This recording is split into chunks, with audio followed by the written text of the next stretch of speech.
everyone. Welcome to the SavvyCast. This is Jamie, and I'm so glad that you're here today, whether you're watching on YouTube or listening to the podcast. Zane was on last week's episode, and he's joining me for part 2 of his best advice to newly married young men. As you might know, Zane and I have counseled marriages. We've counseled men and women separately for 2 decades, and this is just sort of an outpouring of things that he has shared with a lot of young men when the reality of marriage sets in, which is usually not until after the honeymoon and when real life begins. So, if you want to get the full episode on YouTube or the podcast of part 1, we will link to it in the show notes. And Zane, do you mind just going through 1 through 8 and just sort of telling them what it is where they can reference the whole episode later? Sure. And this is for young men, as Jamie said, that after they're married, it's like they seek this after they're married more than they do in premarital counseling. And these are just some things I see over and over that we share with them. And it's like older men just kind of helping younger men. And so the first thing is, in your marriage, right after you're married, lower your expectations. Normal is not perfect. Just, it's awesome. Number 2, don't ever think marriage is easy. A lot of times I think we get into marriage thinking that it's easy. It's not. Satan is against your marriage. This world is against your marriage. Know that it's hard and expect conflict. Number 3, early on in your marriage, pray together. You've got to do this. We harp on this all the time. It's hard. The devil's against you praying together. Even if you just pray a scripture, pray together. Number 4, you are not your wife's emotional savior. You can't be. You weren't made to be.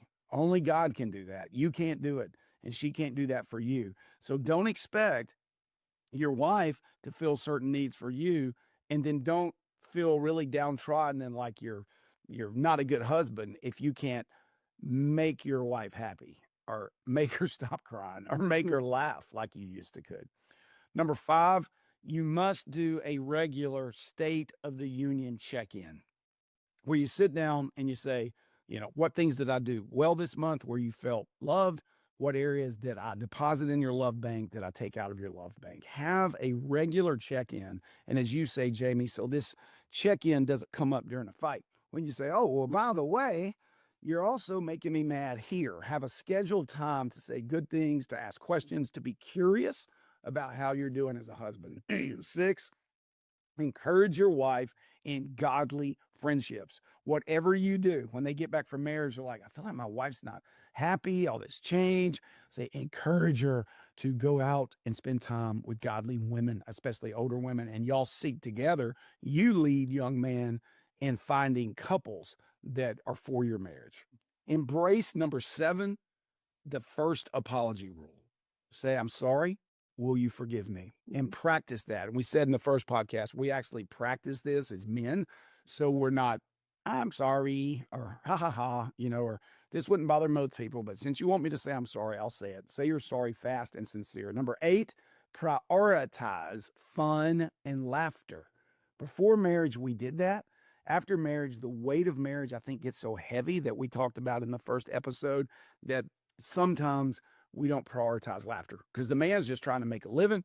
Woman's trying to figure it out, get along with in-laws and all the other. They both may be making a living. Yeah. It's just pressure sets in. That pressure sets in. Yeah. Most of the time nowadays, they're both working hard and it's tough. And now it's like, well, wait a second. Who cooks the dinner? Who does the dishes? We'll talk about that in a minute. So, and that's where we talked about in prioritizing fun and laughter is the recreational companionship. Find things you love doing together, prioritize that and do it. So that was the first 8. Okay. So do you have 8 more? I think I have 8 more. And lists. You compiled this based on actual things that you go through. These are, you told me you heard this conversation last week, some of it, and I said, well, this is kind of what comes up over and over and again. Jamie and I have been married 38 years. We had a crisis marriage. We've been through this, and we were the recipient. We were the recipients. We talked on the first podcast. People poured into us, and we feel like it's something we like to do to encourage others in this beautiful journey of marriage. All right. Now, Jamie, I haven't showed you any of these things. I You did. might disagree. She might not ever put this podcast out, but she wanted a behind the scenes look at what young men want to talk about. I encourage them not to tell your wife everything you feel too early in your marriage. I agree with that. She can tell you what she feels, but don't you tell her everything you feel. I think this is part of being a man. I would not. I tell these young men, be very careful emotionally as a man. You can tell this to somebody. I'm not saying keep things in, but be careful how much you tell your wife of like, I'm really upset at my job. I'm not saying you hide things or you lie. Just don't ruminate over and over. I'm upset with my job. My job's so stressful. I don't know what to do. Or telling them, I feel like I can't make you happy. Be really careful with this early in marriage. This can cause a crazy cycle. I've done it. Or I'm feeling like you don't understand me. Now, in a holy of holies, you might can bring that up, but just be real careful. Saying this, I'm feeling sad a lot lately. I'm telling you, be very careful. You can tell this to other people, but be very careful about telling all your feelings to your young wife. Now, as your marriage matures, you can do this and you can see when your wife is ready for this. But early on, some people might not like this, but I believe it's true.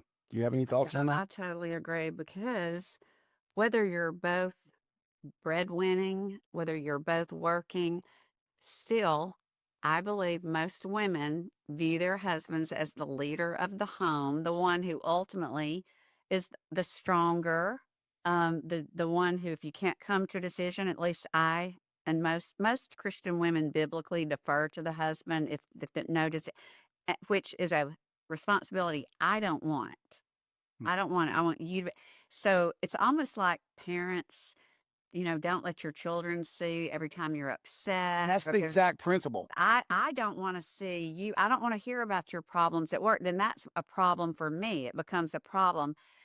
I just love it when, maybe certain times you share, but I love feeling, okay, Zane's got it.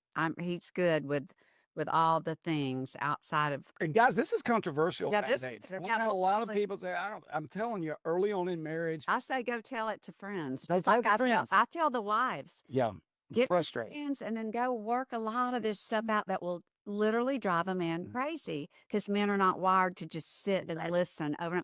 Not I think men should also have good men who are for the marriage 100%. to talk about those Not things. can talk about that. Friends, And that friends doesn't- cannot be underestimated in yeah, here. this doesn't mean keep secrets. This doesn't mean any of that, but just be careful being focused on your feelings with your wife. Now, you better learn to listen to her feelings and listen, baby, how'd you feel? Listen, don't try to fix, but listen. But just be careful sharing too much of your feelings early on in marriage. Number 10, and this goes to a little of this point, love. This is common sense. We all know it. The Bible teaches this. Great writers and theologians have taught this. Therapists teach this. Love is not a feeling. It is an act of the will. With these young men, sometimes they call me, as I talked about in the first podcast, and they're very scared. They're like, I'm panicking because I don't feel the romantic love that I think I'm supposed to feel. And it gets scary to them. The reality is, romantic love ebbs and flows. That's the Basically, nature of infatuation. It's the first stage, the least mature. it's the least mature phase. Now, after 38 years of marriage, by God's grace, we have a lot of romantic love, but it ebbs and flows. Mhm. Sometimes Jamie doesn't like me very much, but she loves me. It's an act of her will. Sometimes I don't like her very much, but I love her because it's an act of the will. And in the end, that's what produces the right feelings and even more romantic love. So I tell these young guys, please don't get scared. And y'all, they don't tell people this because they feel like it's not good or it's not Christian or I'm not the right kind of man. But it happens a lot that they get scared if they're thinking that they're not feeling the romantic love toward their wife. Now, here's the other thing. Don't get scared. I'll tell these young men, if you think your wife is irrational.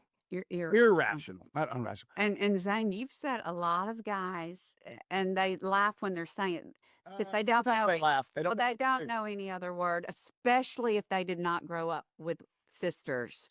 I'm gonna tell you, Oh, they think their wives are crazy. Jamie, this is gonna help Th- somebody. I will say this, having a husband who grew up with sisters is the best gift. gift you'll ever have. It's a gift, and I'm having a cramp in my leg, so I don't know if I'm not Oh yeah, just if think I'm about not supposed to say this or if I am, but I think I'm supposed to say it. I think this is it. Really. evil trying to get me. It's getting better not to say it. You wanted behind the scenes look.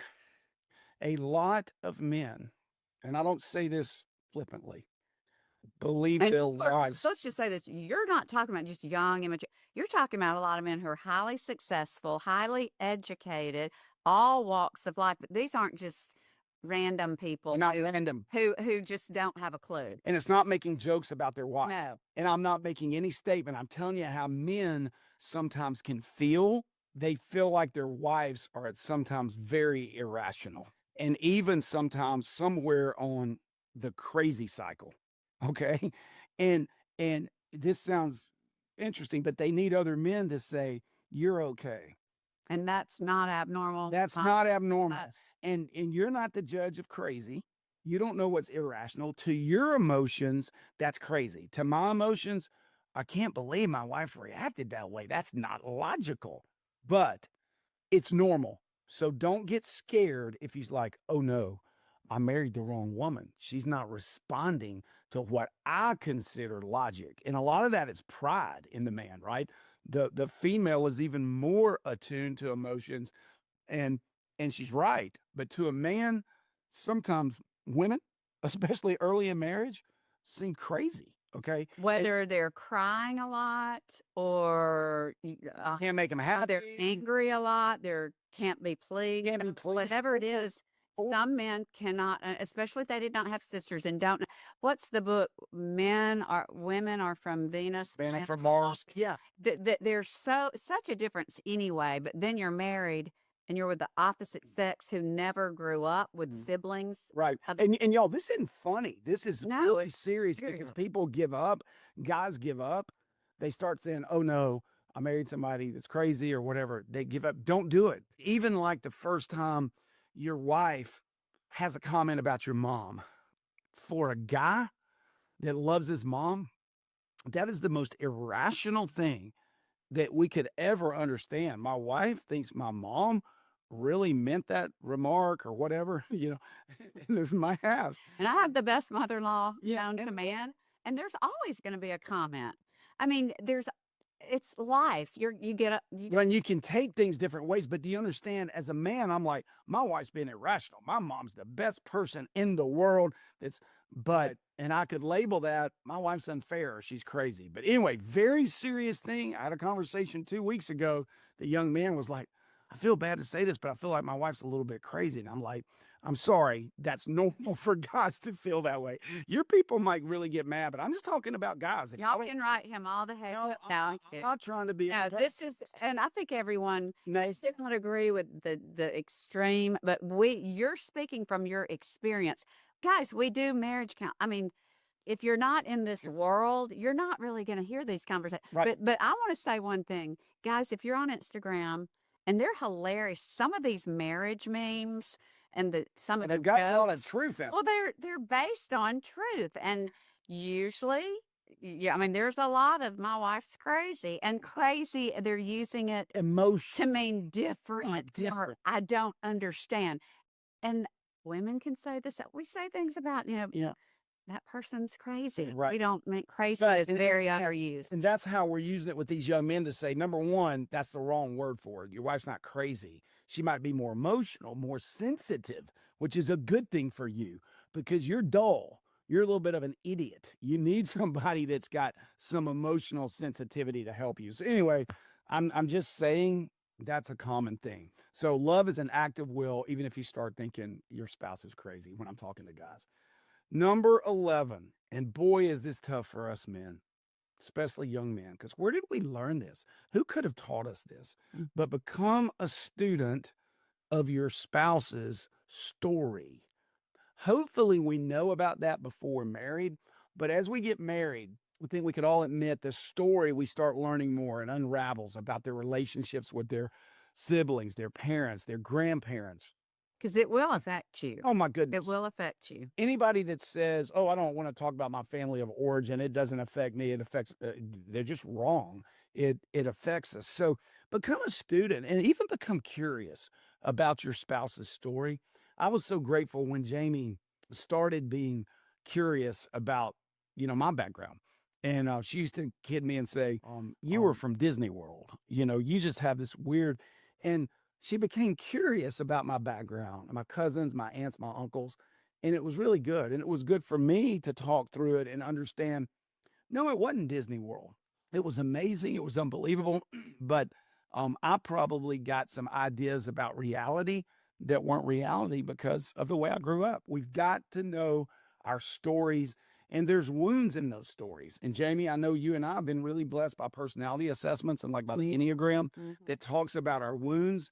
We all have wounds. If we don't understand, I tell these young men, Some people use the word trauma. right, trauma egg or whatever, but we have wounds. And I didn't even have this language as a young married man 38 years ago. Wound. What are you talking about? A scar? I don't know. But I have this language now. And Peter said, dwell with your wife in knowledge. I think it's in 1 Peter 3. Know her, have a PhD in her. Young men, get curious about your wife's story. Now, if she doesn't want to go certain levels, that's fine, but be curious. And I've found out that over time, I hear a lot of wives really appreciate their husbands trying to understand them and understand their story pre-meeting them.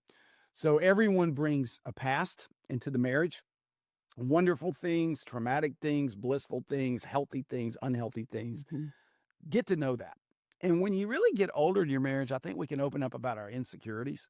I remember when I could first talk to Jamie about my insecurities, and I said, be careful telling people your feelings. This is older, but I got comfortable talking to her about my insecurities about, am I enough as a breadwinner? My fear of poverty, my absolute fear of poverty, my fear of disappointing other people. And that was really good. And I think it's helped Jamie. I felt compassion from her to be more sensitive to me when her personality is, who cares what that person thinks about you? She understands that's her personality and that's the way she is. But she can see now in me that, yeah, Zane, I kind of see that that's a sensitivity. So I'm going to dwell with you in knowledge. So be curious about your spouse, learn about them, understanding their backstory just helps you interpret their behavior. And I think have more compassion. And I will say, and I know everyone doesn't believe in or care about the Enneagram, but of all personality assessments or things such as that, that has been extremely helpful to us. And I have myriad podcasts with our nephew he's actually an attorney, but he does a lot of that on the side. That is so helpful because especially with us, an Enneagram 8 and an Enneagram 3, whoa, that is like, It's yes. So going into a marriage, knowing how you respond to people, Yeah. how you perceive words or how you perceive certain actions, or particularly how you respond to things can be super helpful Yeah. in a marriage. Yes. And post And marriage. as I talk to young men and they start experiencing this, I hate to call it a hack, but when you understand why your spouse is doing a certain thing, it's really freedom. Then it's not they're crazy. It's like It's I not see why about they're me. doing this. It has nothing to do. It's nothing to do with me. It's Mhm. nothing to do with me. And the things I'm doing, it's nothing to do with Jamie. I brought that into the marriage. So just like Jamie, it was so mind blowing to me when I finally understood through personality assessments that one of your greatest fears was being taken advantage of. And that had never crossed my mind. I'm like, the way I grew up, like taken advantage of, I don't think anybody's ever taken advantage of me. I was probably so ignorant I didn't recognize it.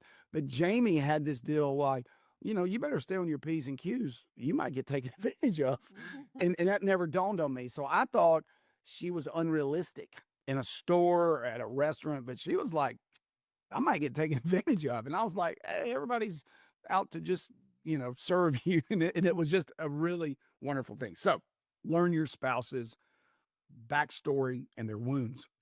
Number 12, this is on the lighter side after talking about feelings and stuff. Can I tell you this? Had this the other day with a young married couple. They're probably married 2 years. Divide chores like a Christian. Take an inventory of what has to be done in your life. Write all the things down. We used to have to do this exercise. Jamie and I, this kind of happened naturally for us. I do not like doing dishes. I don't know how to cook. I've never cooked. I don't want to cook. Jamie I doesn't don't want you to Jamie cook or doesn't do want me dishes. anywhere near the kitchen. What a gift. Sorry, guys. I've never had to. Stay away. I get to stay out of the kitchen. It's a beautiful thing. Mhm. But Jamie enjoys that. That brings her life. My job is to handle the yard, make sure the cars have oil in them, make money, make sure, bills get paid. That's what the way we divide it for us. But we see chores in early marriage, and it's really our selfishness coming out. But some of these young men that call me, it's like, I feel like I'm doing 100% of the stuff or 90% of the stuff. And it's because they haven't laid out the chores and talked about who does what. Well, and a lot of young men go straight from either college where they don't care, they don't Well, they're clean, single they for eat long. out, they're single. Some might move straight from their home. No, that doesn't last. That's not anymore. Not in today's society. Well, you finished a lot of them 40 years ago. while you're waiting on your apartment. Yes. Mom takes care of everything, or your sister. A lot of people live with their sisters, their siblings, because they own a second home. So many situations where guys walk from doing not much at all, chore wise. Or the guys are living with other guys. Yeah, Where nobody's don't doing care. anything. That's right. Nobody's washing the sheets. Nobody's putting the dishes. Our mom might come over. Our mom, and so finally you get married and it's like there's a different standard.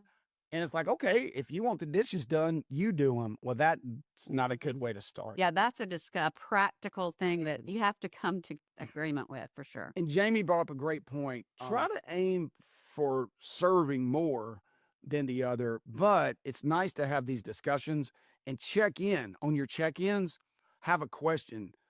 Is there anybody feeling overburdened this week? Just ask that question, and it just helps from getting frustrated and then starting a crazy cycle. So that was 12. Divide chores like Christians would. 13, common sense. We harp on this every time you hear Jamie and me talk about relationships and marriage, kids. Worship together every Sunday. I tell these guys over and over, I'm sorry, you're not paying me. This is my ministry. It's what God's called us to do in marriage and me personally with young men. And I have older men that are mentoring me, and then I have peers. But I'm going to tell you something. If you don't go to church as a young man, leading, going to church every Sunday, wherever you go to church, you can go to synagogue, you can go wherever. But if you're not doing worshiping once a week, leading your family in this way, I've not got much to offer you. You need to take the Lord's Supper together. You need to sing together, pray together, give your money together. You need to do that. It's just the grease for a healthy marriage. So number 13, worship together every Sunday. You say, Zane, you sound like a legalist. Okay. Well, and Okay. we were very blessed in our up until not long empty nest. That was the glue that held us together. Our church family, our church relationships, our small groups, our everything revolved around that. There Well- are couples who marry and they're of different faiths, different denominations, Yeah, do that. as are we currently, but we still go to every Sunday we will be at our church. And basically what we're saying is don't underestimate the ultimate power of your relationship with God to a healthy marriage, regardless of if you're in the same denomination, although that is ideal, especially if you've got children. 100%. But worship together, do it right. And guys, and anybody can comment to Jamie. I'm not really, she asked me to be on the podcast and I'll come on here. So don't discourage me too much or I won't come back. But I'm going to tell you, somebody find me one woman that's married that says, I'm offended if my husband gets up and goes to his synagogue, to his parish, to his church, I'm offended that every, like clockwork, that Sunday, he's going to be in the house of the Lord. He's going to worship. Find me one woman that doesn't like that in a husband. I really like that the husband is not a hypocrite, right? That he's just trying to act out his faith. I just say, men, please do that. It's the center, the nucleus of all these things we're talking about, and I don't think it's legalistic. 14. We already talked about this in another way. Jamie took us to this in the first deal, but find an older godly couple and ask them to mentor you. Ask a seasoned couple. Jamie and I, by God's grace, he has given us these couples all through our marriage. My dad even acted like this. My mom was smart enough not to come in and try to be our counselor, but my dad was part of one of our mentors. But we had married mentors our whole life, and we still do, to walk with us, even if it's informal. You need a sponsor in your marriage. There might be somebody in this podcast that's familiar with 12 steps like I am. In a 12-step program, what do you always have? You have a sponsor. I do not understand why marriages, we don't all have a sponsor. We can pick up the phone and say, we're in a bad place right now. I am so angry, or my wife is about to walk out on me. I need some godly advice. Please. And y'all, you will bless an older couple, some of the sweetest older couples that might even be in the background at your church or in your neighborhood. Just that, but you see them walking together, holding hands, or just ask them, hey, would you sponsor me in my marriage? I think that's really important. I tell young men, find one. And you can even, just like with our small group, Get in a getting in a small group where there's somebody who's walked the path further than you, a little farther down the line. They don't have to be that much older. And there have been seasons where it's been our peer couples, couple of friends who have gotten us through some very tough times. And they've got to be strong enough to, when you seemingly hate each other, that they can sit there and be objective and say things neither of you want to hear, but that you both need to hear. Absolutely. Very crucial. Find those friends, find those people. And one other thing, Jamie, we had talked about this not long ago. Your marriage sponsor doesn't have to be perfect. They don't have to be a marriage therapist, a pastor, a theologian, somebody that leads small groups all the time. Your sponsor can be anybody that is for marriage, that has a record of a long marriage. It's amazing the wisdom you can get from those simple people that you think, well, they're not well read, they're not doing all this stuff. It's amazing. So a sponsor can be anybody, a mentor for your marriage. Leader. Yeah. And again, I don't understand why we don't have that, like we have it in every other area of life that we're trying to get better in. All right, number 15, just two more, Jamie. Tell these young men, if they're open to hearing, if they're not, they don't have to call me back. Because most of them are calling because they want help, because they're frustrated. They're scared. They're not about to lose their marriage, because it's typically within the first 6 months of their marriage. Stop trying to change your wife.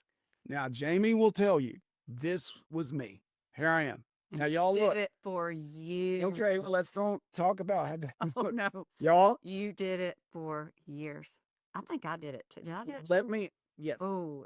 But let me just practice apologizing. Babe, I am so sorry for trying to change you and thinking that you needed. Y'all, this is tough. And if you're an Enneagram 8 out there, that only makes things the worst that they can. Why did it take me? I thought I was fairly intelligent. I kept trying. Like, I'm going to fix her. And just the concept of me, the arrogance, trying to fix her. She needed some help, and I'm here to help you, babe. That is not smart. It's idiotic. It's stupid. And it's not a biblical way. Stop trying to change your wife, guys. Start just loving her better. Just influence her through love. And I think that applies, of course, to both the man and the woman. Yes. I think what you have to realize early on, and that's where understanding the Enneagram or personality differences is so helpful. Your spouse, yes, you're one, but you are also separate. And everything that you do is not a reflection upon your spouse. For instance, I'm just going to tell just very quickly one of our big things. Zane is a 3, the performer, the pleaser, and you're a preacher's kid. And then I'm an 8, and just very practical, black and white, and just real simple example. We were not back from our honeymoon a month, and we were eating after church And you with gave this on our last podcast, or one I of the don't, last I don't know ones. if I did. Yeah. Some of the parishioners of your dad's congregation, and I was just eating around a hamburger that was rare in the middle. I was just sort of eating around. Nobody else was watching me. Nobody, but he was like sort of kicking me under the table, like I know. Idiot. nudging me under the table. And then I looked at him, eat your hamburger. And because he was embarrassed because he would have eaten it. I was he- trying to protect the host Yeah. instead of my wife. And those Didn't work too well. some variation of that, whether I changed my mind in a drive-through and he would get up, pull up, I'm so sorry my wife changed her, things like that for years. And I did things that bad or worse, but those things where you're trying to make them like you, they will never work, ever, ever, ever. So, Or I thought I was trying to help her Christianity. I was going to help her be more virtuous, right? Y'all, that's not your job. As a It doesn't husband, my work. job is to love my wife fiercely, patiently, and truthfully. That's my job. and accept the difference. Accept the difference. And once, a young man can just be free to say, and also, I'm not responsible. It's like I thought I'm responsible for my wife. If she's tells the preacher, you got to get a good sermon or encourages somebody or gives some feedback to somebody that I think's a little critical. Like, oh no, that's my wife. I'm responsible. No, that's a low self-image. Let your wife be who she is. It's not my job to change her. It is my job to love her and to encourage her and to influence her. The other thing is any great therapist will say you cannot control anybody other than yourself. And I got plenty of work to do there. It is not smart to try to control your spouse. It's not going to end well. You can only invite your spouse, inspire them, be an example, but you're not going to change them. And control, you can also use the word manipulate. There's a level of disrespect anytime I think that we're trying to control or manipulate a spouse It is. because we're going around, we're thinking that we know best. Mhm. We're totally disregarding their perspective and their approach to whatever the problem is. So I think that in our early marriage, control and manipulation, those were the big factors. It's different for every marriage, It's but I different. do agree with that It was because we see it in our couples, and we see a lot where they're both doing it. They're both doing it. Mhm. And I recognize this because it was me. And in my flesh, I can revert to that, but it doesn't work. It never has worked. Even if I had good intentions, it didn't work. It had an opposite effect. So don't try to change it. And anytime we attempt to change our spouse, as Jamie just said, what does it typically cause? Defensiveness, anger, and doesn't end well. I think the other thing on this, and this is we're about finished with these, but for me, I've got to examine what's underneath my desire even to change my spouse.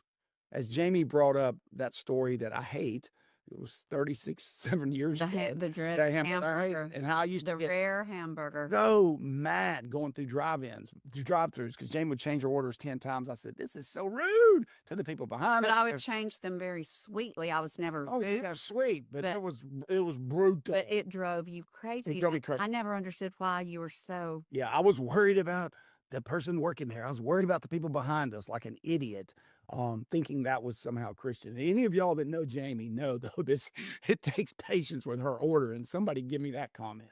But I had to examine what is underneath my desire to change my spouse. For me, it was people pleasing. God was showing me in my marriage, and I tell these young men this, I offer this up. I don't tell them, is it possible that I have an issue underneath why I'm trying to change my wife or control her? Am I afraid that my wife's never going to grow up? I think this is an immature action and she's never going to grow up. Or women can feel that way about their husbands. Is this need to control or fix, again, revealing an issue in me? I'll tell you, through my trying to grow as a Christian, these kind of things that aggravated me about Jamie and I wanted to change her really revealed a lot about my sin. And the more I was able to process that, and I'm still learning, there was stuff underneath this. And am I reliving a family pattern? I think some of us are just reliving a pattern that we saw as we were young and we're trying to change people. Am I attaching my peace to my spouse? If my spouse will just do this, if I can change my spouse to just do this when we're in a group, then maybe I could be happy. Y'all, that it goes back to the first thing. That's unrealistic expectations. It is not my spouse's job to bring me peace. I need to get peace by my vertical relationship with the Father. So I'll put down here for me, because I've had this question asked by, I want to say a spiritual director, but can we be honest? A therapist. What does it mean if this thing in your spouse never changes? Will you still choose to love them? And that for me has been life-giving. Of course. I'm going to love. I'm here. And what does that do in a spouse? When Jamie says, Zane, if you never fully get rid of all that wound of people-pleasing, of being insecure, that somebody might not be happy, I'm still here for you. You're safe. I'm with you. That's a big, big deal. And I think that is a great point. And one thing I want to point out, and I remember my mom always told me, and other people said, if there's something about a person that you do not like or you cannot live with, don't marry them thinking that you're going to change them. You will not. Just don't marry them. Don't marry him. Most people they're not going to change some of the core ways that they behave, act, believe.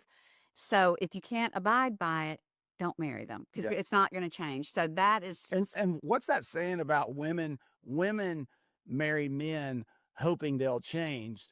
Men marry women hoping they'll never change, and neither's true.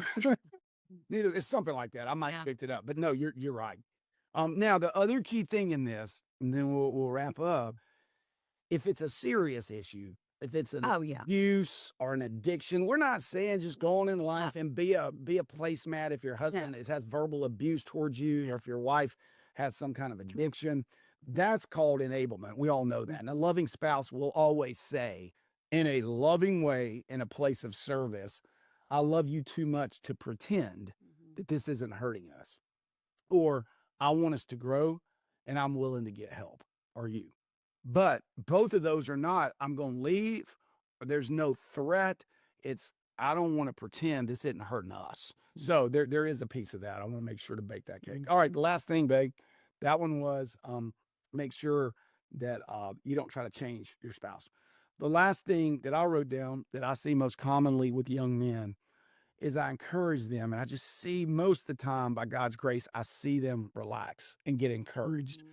Like, okay, it's going to be okay. Even though we might be going through a season, a day, a week, that our marriage was kind of off kilter, that my wife was sad, or that we had a bad fight. Marriage is playing the long game, and it is worth it. Play the long game. Don't get all wound up in one play, one fight, one issue with your in-laws, one hurt where your spouse made a joke at your expense. Something you learn about your spouse that might be a little bit of a moral failure. This is really tough, y'all. But you're playing the long game. Please, we could give you testimony after testimony after testimony, starting with us. We are so grateful people encouraged us to play the long game. Don't expect too much too quickly. Bad days and bad fights and crazy cycles happen, but they pass. If you had told Jamie and me 20 years ago, 10 years, we'd be sitting here doing this, being able to have discussions about, I would have said, and she would have said, no way. But it's the long game, babe. And we're here. And can I tell you, it's worth it? I can't imagine being single. I can't imagine trying to marry another woman. Jamie and I, as we talk about it, we know each other. We know each other's cray-cray. We know each other's fears. but we also know each other's hearts, and we're both trying to get to heaven. And There's something young love, new love, it's hard. early marriage is wonderful, but there's so much that you're going to have to work through to get to what a Bible teacher I heard long ago coined old love. Old love. You've got to go through a lot to get there, but once you do, It's worse. it's a better It's a place. better place, It's a and not better place. and not that you don't. You've earned your stripes, You've earned your stripes, but it's a better place. And y'all, can I tell you, this might be wrong, but I'm gonna say it. It is easier. It is. At this stage of our life, Jamie and I So can much get upset. easier. Right before we're on this podcast, I said something wrong on the podcast. And it's like, what? And it's like, and you saw would have go, okay, I'm done. Okay, I'm doing this podcast for you. I just got back from the farm. I'd like to, but by God's grace, I calmed down. We laugh at things now that would have totally set us off the rails for weeks. I would have Early been marriage. done. I would have said, and really? We're going to do a podcast on this? I'm just going to go and do something else. And one thing I will say, in old love, and some people may master this early, you can learn to laugh at some of the things, like what we did. We stopped. I said, "What are you doing? I need you to number them. I need you to do this." We started laughing. Then we couldn't even start the podcast again. But in early marriage, I would have said, "How dare you speak to me?" I mean, it's just, it's better and it's different. And it's worth it. It's worth it. And you become better as a person. Never is easy, but it is worth it. And God knew what he was doing. Marriage was his idea. Satan hates it, but fight through it. And never, I want to encourage you. And I want to encourage us and everybody we know, never, never, never, never, never, never quit on a bad day. If you have a bad fight, don't leave. Don't leave. Now you can go for a walk around the block, okay, but don't separate. Don't leave. Don't quit on a bad day. Think through it, rationalize, get a lot of people to talk through with it. Even if something terrible happens, a moral failure. I'm just saying, and we've had some experience here. Try not to quit. You might not be able to talk for a while. You might not be able to process it, but try not to quit that day that you find that out. And I think you'll be blessed. Jamie, thanks for letting me give you some of these thoughts with the young men that I want to encourage to stay married. You're okay. You're not experiencing anything anybody else. Ebb and flow of marriage. Ebb and flow. Not all pink rose-colored glasses, but it's not all bad. It's not all bad. And If do your you're right in the thing. pit, you can and will come out if you just. That's right. And bunk it up. Just like if you're running a marathon, I tell young men, hey, buck it up, man. That's the reason you're a man. You can do it. You can love a woman for a lifetime. Thank you. Thank you so much, Zane. And all of these will be in the show notes, and any links. I think he referenced a few resources. We will link to those. Feel free to send comments, leave comments. I'm so grateful for all of you who follow and listen. And as always, until next time, you be blessed and stay savvy.